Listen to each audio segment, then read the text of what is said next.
Hello students, today we are going to start a new topic, that is regular and irregular verb. Now in this chapter we are going to learn about the grammatic role of the verb, about the five forms of the verb, about helping verbs and main verbs, and finally about regular and irregular verbs. So what is a verb? Verb is the most important part of a sentence, okay, or it is an important word in a sentence, and it tells about the action, what is happening in a sentence. So most of us think that it is just about telling the action, but it has more functions also. So what does a verb tell us? A verb tells us the following: what action takes place or what is done by a person or thing. Like Maya sings, a dog barks. So we come to know that Maya is singing and a dog is barking. Next, what a noun is. That, like, she is a teacher. So we come to know that she is a noun or a subject, and she is a teacher. So is here acts as a verb. And coal is black. So now coal is black, we come to know that coal is black in color. So it is helping in the connecting of a sentence. Now what a perception of a noun is, like how do we see a noun? So the answer seems right, the child appears to be all right. So it adds more meaning to the action what is happening, right? So the following, these were the functions what the verb has done.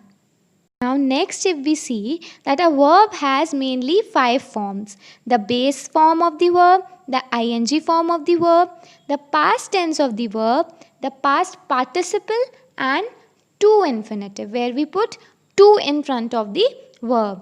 Like if you see in your table, the base form of some of the verbs are given. Like the base form of laugh is laugh, the main base form. Then if we talk about the past tense, it is laughed, and past participle will also be laughed. Then if we add ing to make it continuous, it will be laughing, and the to infinitive for laugh will be to laugh. Similarly goes for walk. Base form of the walk is walk, past tense walked, past participle walked. Then the ing walking, to infinitive to walk. Then for go is the base form. Then went is the past tense. When we have to use the past participle, we take gone. Then ing will be going, and to infinitive is to go. Now something interesting is with cut. Cut, the base form will be cut, past tense will also be cut, past participle will also be cut. The ing will be cutting, and to infinitive will be to cut. So it is not like that everything will be changed like cutted or and all. Cutted is no word. So in the past tense also it remain cut. Now we'll see the helping and the main verbs. So first we'll look some sentences and they will help you to understand better. So if you see, Karan was crossing the road. I can swim. I have finished my work. So very often a verb consists of more than one word.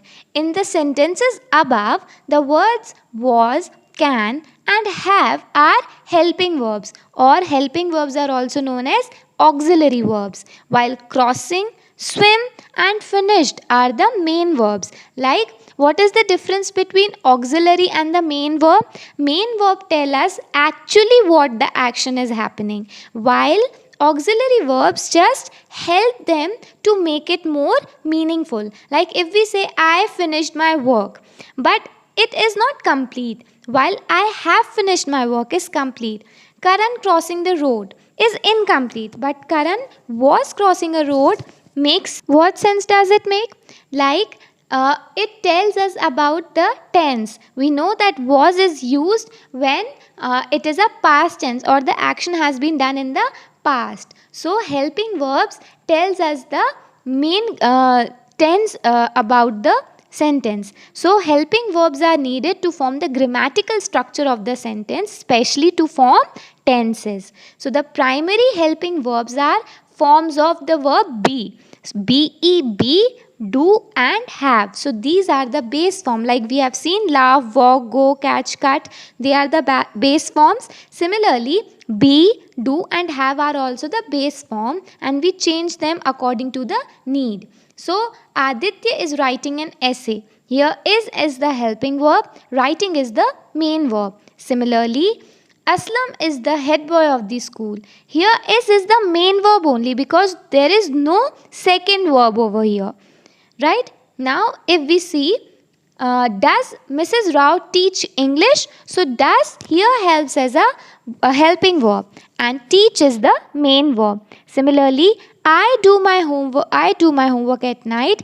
Do is the main verb over here, because there is no main verb over here. Alright, now Kriti has lost her pen. Here we have two verbs, has and lost. So has will be the helping verb and lost will be the main verb.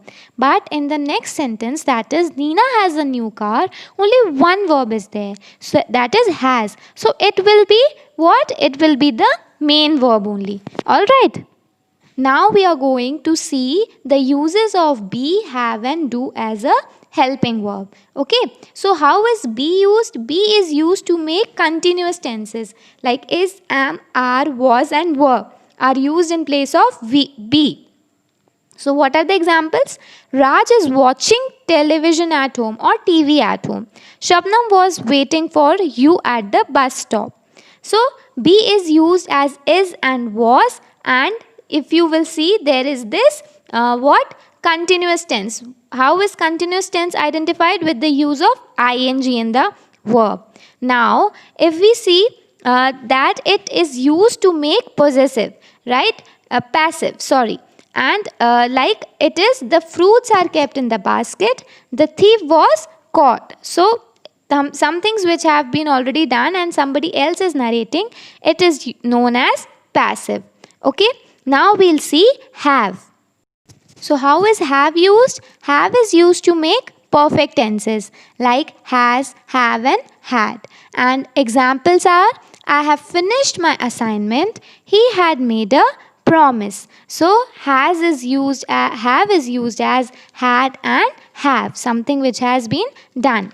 Now we'll see the uses of do. It is used to make negatives, to ask questions and to show emphasis or some focus on something. So if it is used as negative, what are the examples? I do not like coffee. To ask questions, do you want some food? And to show some focus is, I do study for my exams. Alright, so these are the different forms of do and the uses of helping verbs like be, and have and do. Now there is an exercise on page 50. Kindly solve it and send your responses on my personal WhatsApp number.